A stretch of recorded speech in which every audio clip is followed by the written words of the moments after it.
Hi friends, welcome to KGR logics. జైన మతం అనే కాన్సెప్ట్ నుంచి రైల్వే ఎన్టీపీసీ అలాగే గ్రూప్ డిలో ప్రీవియస్ ఇయర్లో అడిగిన క్వశ్చన్స్ అనేవి ఈ వీడియోలో మనం డిస్కస్ చేయబోతున్నాం. వీడియోని లాస్ట్ వరకు చూడండి. ఇంకా మన ఛానల్ని మీరు సబ్స్క్రైబ్ చేసుకోకపోతే వెంటనే సబ్స్క్రైబ్ చేసుకోండి.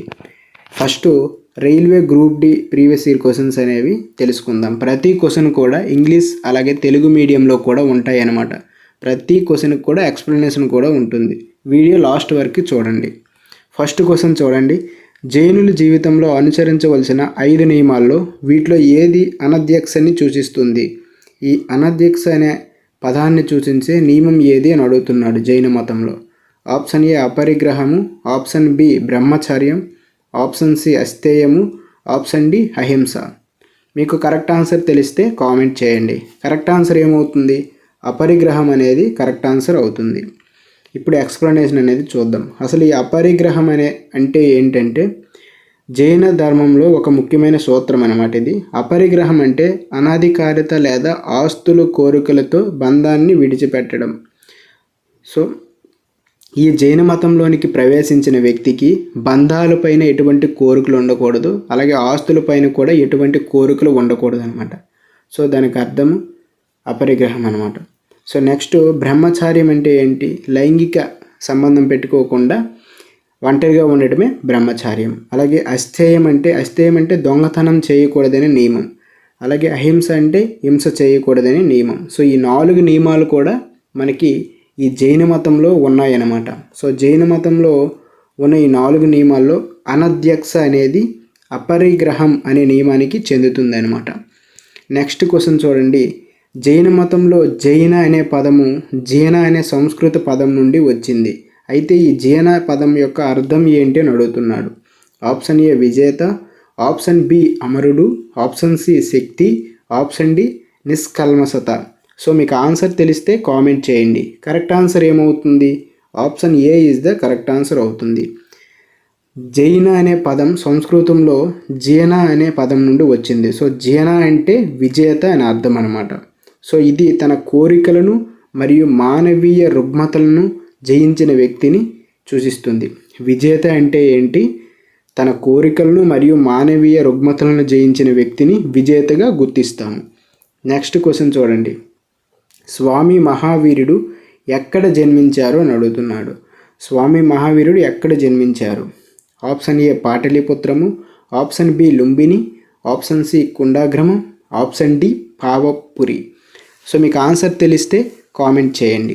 కరెక్ట్ ఆన్సర్ ఏమవుతుందంటే option C is the correct answer. కుండాగ్రమం అనేది కరెక్ట్ ఆన్సర్ అవుతుంది.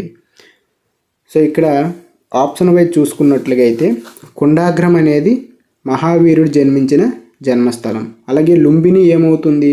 లుంబిని అనేది బౌద్ధ మత స్థాపకుడైన గౌతమ బుద్ధుడు జన్మించిన జన్మస్థలం. పావపురి అనేది మహావీరుడు మరణించిన స్థలం అన్నమాట.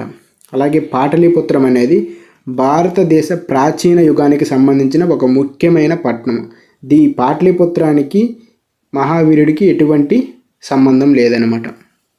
నెక్స్ట్ క్వశ్చన్ చూడండి. జైనులు సార్వత్రిక ప్రార్థన నవకార మంత్రాల్లో నమో హరహంతానం అంటే అర్థం ఏమిటి అని అడుగుతున్నాడు. జైనులో సార్వత్రిక ప్రార్థన నవకార మంత్రంలోని నమో హరహంతానం యొక్క అర్థం ఏంటి అని అడుగుతున్నాడు. ఆప్షన్ ఏ నా నమస్కారాలు ఆధ్యాత్మిక గురువులకు, ఆప్షన్ బి నా నమస్కారాలు కర్మబంధాల నుండి విముక్తి పొందిన ఆత్మలకు, నా నమస్కారాలు సంపూర్ణంగా విముక్తి పొందిన ఆత్మలకు, నా నమస్కారాలు ఉపదేశకులకు.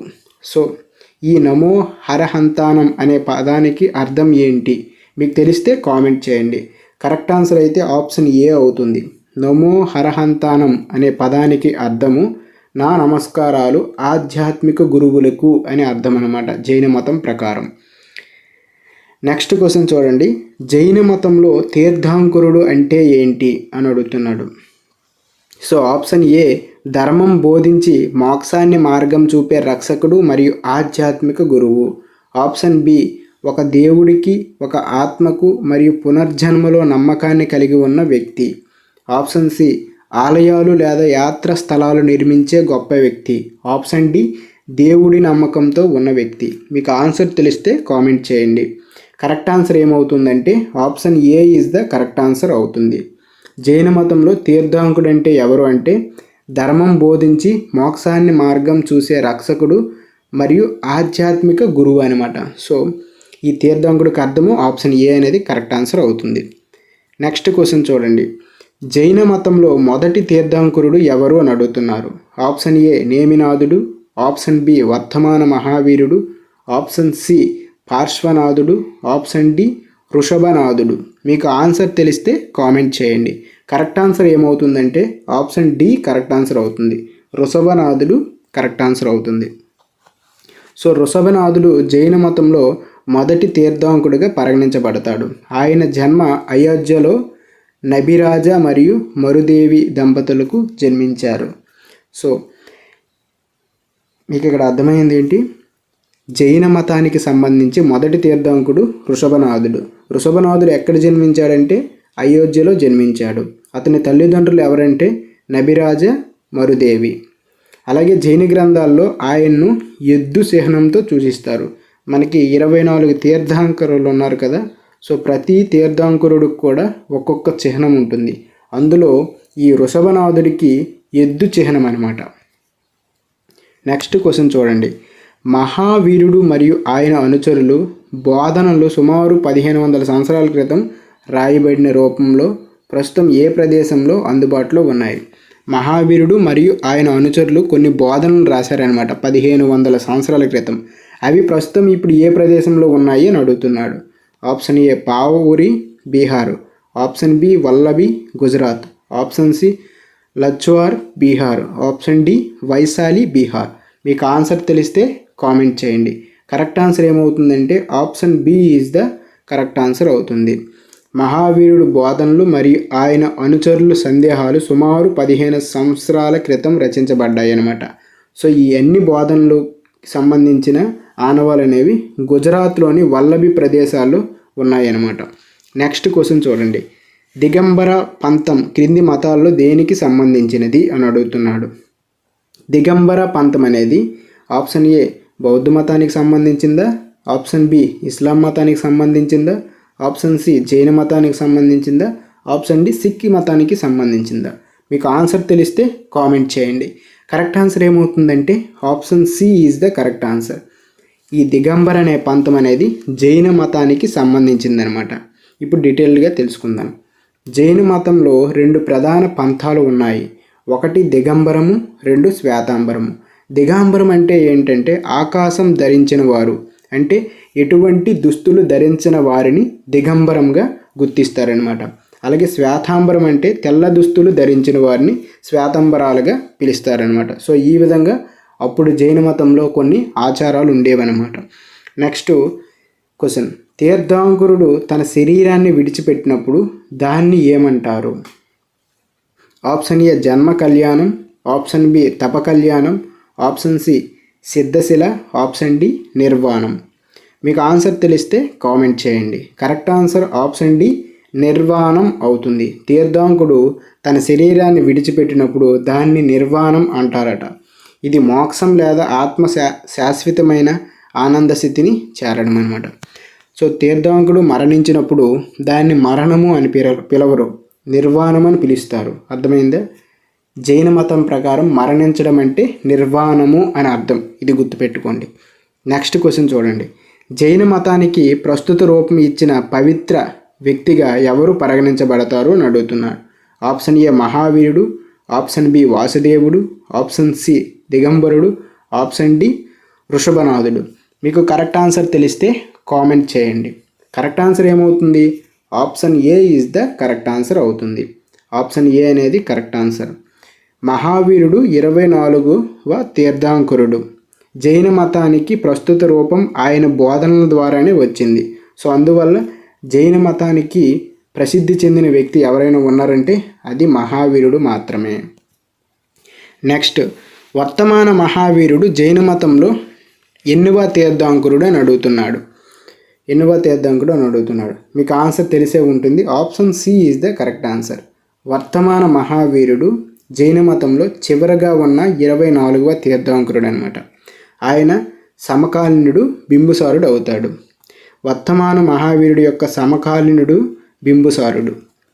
ఇప్పుడు కొందరి తీర్థంకులు మరియు వారి చిహ్నాలు అనేవి తెలుసుకుందాం, ఎందుకంటే ఇవి కూడా చాలా ఇంపార్టెంట్ క్వశ్చన్సే అనమాట. వృషభనాథుడి యొక్క చిహ్నము ఎద్దు, అలాగే అజితనాథుడి యొక్క చిహ్నము ఏనుగు, పార్శ్వనాథుడి యొక్క చిహ్నము పాము, మహావీరుడి యొక్క చిహ్నము సింహం అవుతుంది. సో ఇవి కూడా మీరు నోట్ చేసుకోండి, చాలా ఇంపార్టెంట్ అనమాట, ఏదైనా ఇచ్చేసే అవకాశం ఉంటుంది ఎగ్జామ్లో. నెక్స్ట్ క్వశ్చన్ చూడండి, శ్వేతాంబరం అనే పదం ఏ మతానికి సంబంధించినది? ఇప్పుడే మనం ప్రీవియస్ క్వశ్చన్లో తెలుసుకున్నాం. శ్వేతాంబరం అనే పదం ఆప్షన్ బి జైన మతానికి చెందిందనమాట. సో శ్వేతాంబరం అంటే ఏంటి? తెల్లటి దుస్తులు ధరించే పంతం అనమాట. శ్వేతాంబరం అనే పంతం జైన మతానికి చెందింది. ఇప్పుడు మనము ఆర్ఆర్బి ఎన్టీపీసీ ప్రీవియస్ ఇయర్లో అడిగిన క్వశ్చన్స్ ఇప్పుడు తెలుసుకుందాం. ఇప్పుడు వరకు గ్రూప్ డీలో అడిగిన క్వశ్చన్స్ తెలుసుకున్నాం. ఇప్పుడు ఎన్టీపీసీలో అడిగిన క్వశ్చన్స్ అనేవి తెలుసుకుందాం. ఫస్ట్ క్వశ్చన్ చూడండి, జైన మఠాలను ఏమంటారు? జైన మఠాలను ఏమంటారు అని అడుగుతున్నాడు. ఆప్షన్ ఏ అపరిగ్రహము, ఆప్షన్ బి శ్వేతాంబరము, ఆప్షన్ సి తీర్థ, ఆప్షన్ డి బసదులు. సో మీకు ఆన్సర్ తెలిసే ఉండాలి. కరెక్ట్ ఆన్సర్ ఏమవుతుందో కామెంట్ చేయండి. కరెక్ట్ ఆన్సర్ ఏమవుతుంది? Option D is the correct answer అవుతుంది. సో ఎందుకంటే ఆప్షన్ ఏ అనేది అపరిగ్రహము అంటే జైన మతంలో నియమం అనమాట ఇది. ఆప్షన్ బి అనేది జైన మతంలో నియమమే. ఇది ఆప్షన్ డి కరెక్ట్ ఆన్సర్ అవుతుంది. ఎందుకంటే జైన మఠాన్ని ఏమంటారు అని అడుగుతున్నాడు కాబట్టి ఆప్షన్ డి అనేది కరెక్ట్ ఆన్సర్ అవుతుంది. జైన మఠాలను బసదులు అని అంటారు. ఇవి జైన సన్యాసుల నివాసాలు అనమాట. నెక్స్ట్ క్వశ్చన్ చూడండి, మహావీరుడు అసలు పేరు ఏమిటి అని అడుగుతున్నాడు. మహావీరుడు అసలు పేరు ఏంటి? Option D is the correct answer అవుతుంది. మహావీరుడు యొక్క అసలు పేరు వర్తమానం. అందుకే వర్తమాన మహావీరుడు అని అంటారనమాట. వర్తమానుడికి మహావీరుడు అనే పేరు కొత్తగా వచ్చింది. సో మహావీరుడు యొక్క అసలు నేము వర్తమానుడు. మహావీరుడు అసలు నేము వర్తమానం. ఆయన వైశాలి బీహార్లో జన్మించాడనమాట. నెక్స్ట్ క్వశ్చన్ చూడండి, మహావీరుడు ఎన్నవ తీర్థంకుడు అని అడుగుతున్నాడు. ఆల్రెడీ ఇది వచ్చిన క్వశ్చన్, 24వ తీర్థంకుడు అనమాట మహావీరుడు. నెక్స్ట్ క్వశ్చన్ చూడండి, క్రీస్తు పూర్వం 6వ శతాబ్దంలో మహావీరుడు జన్మస్థలం ఏది? ప్రీవియస్ క్వశ్చన్లోనే తెలుసుకున్నాం. మహావీరుడు జన్మస్థలం ఏమవుతుంది? మీరు ఆన్సర్ని కామెంట్ చేయండి. కరెక్ట్ ఆన్సర్ ఏమవుతుంది? Option C is the correct answer. Vaishali అనేది మహావీరుడి యొక్క జన్మస్థలము అవుతుంది. ఇది ఎక్కడ ఉందంటే బీహార్లో ఉంది. నెక్స్ట్ క్వశ్చన్ చూడండి, బెనారస్ రాజు అశ్వసేనుడు కుమారుడు పార్శ్వనాథుడు ఎన్నువ జైన తీర్థంకుడుగా మారాడు అని అడుగుతున్నాడు. So option A 23, option B 24, option C 22, option D 21. మీకు ఆన్సర్ తెలిస్తే కామెంట్ చేయండి. కరెక్ట్ ఆన్సర్ ఏమవుతుంది? ఆప్షన్ ఏ అనేది కరెక్ట్ ఆన్సర్ అవుతుంది. పార్శ్వనాథుడు 23వ తీర్థంకురుడు అనమాట. సో ఇతని యొక్క చిహ్నం ఏమవుతుంది? పాము, స్నేక్ అనేది ఇతని యొక్క చిహ్నం. నెక్స్ట్ క్వశ్చన్ చూడండి, త్రిరత్న సూత్రం ఏ మతానికి సంబంధించినది? ఇప్పుడు మనం దేని గురించి డిస్కస్ చేస్తున్నాం? జైన మతం గురించి డిస్కస్ చేస్తున్నాం. కాబట్టి ఆన్సర్ అనేది ఆప్షన్ బి అవుతుంది. త్రిరత్న అనేది జైన మతానికి సంబంధించింది. జైన మతానికి సంబంధించిన సూత్రం. అర్థమవుతుందా? త్రిరత్న అనేది జైన మతానికి సంబంధించిన సూత్రం అన్నమాట. సో ఈ సూత్రాలు అనేవి 3 ఉంటాయి జైన మతంలో. త్రిరత్న అంటే 3 సూత్రాలు. ఒకటి రైట్ ఫెయిత్, రెండోది రైట్ నాలెడ్జ్, మూడోది రైట్ యాక్షన్. బౌద్ధ మతంలో కూడా త్రిరత్న భావన ఉంది, కానీ అది కొంచెం భిన్నమైనది. నెక్స్ట్ క్వశ్చన్ చూడండి, క్రింది మతాలు మరియు వారి పవిత్ర గ్రంథాలలో జంటల్లో అసమతుల్యత కలిగినది ఏది? అంటే సరికానిది ఏది? క్రింది ఆప్షన్స్లో సరికానిది ఏది అని అడుగుతున్నాడు. మతాలు గ్రంథాలు బట్టి సరికానిది ఏది అని అడుగుతున్నాడు. ఫస్ట్ది ఏంటి? ఇస్లాం ఖురాన్.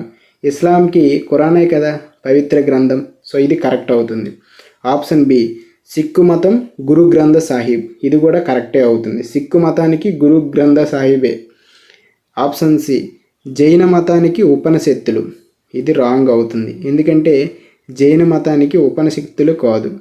ఆప్షన్ డి క్రైస్తవ మతానికి బైబిల్. ఇది కరెక్ట్ అవుతుంది. సో ఆన్సర్ ఏమవుతుంది, option C is the correct answer అవుతుంది. ఎందుకంటే జైన మతానికి ఉపనిషత్తులు అనేది సరైనది కాదు. మరి ఏంటి సరైనది ఇప్పుడు చూద్దాం. జైన మతానికి సంబంధించిన పురాణాలను ఆగమాలుగా పిలువబడతారనమాట. సో అందువలన ఇది సరైనది కాదు అని మనం గుర్తించాం, ఆప్షన్ సి. మరి ఉపనిషత్తులు అనేవి హిందూ మతానికి సంబంధించినవి. ఉపనిషత్తులు అనేవి హిందూ మతానికి సంబంధించినవి. జైన మతానికి సంబంధించిన పురాణాలను ఆగమాలుగా పిలువబడతాయి. సో ఇక్కడితో ఈ వీడియో అయిపోయింది. రేపటి వీడియోలో మరొక కొత్త కాన్సెప్ట్తో మళ్ళీ కలుద్దాం. అంతవరకు మన ఛానల్ని తప్పకుండా సబ్స్క్రైబ్ చేయండి. ఈ వీడియో నచ్చితే ఒక లైక్ చేయండి.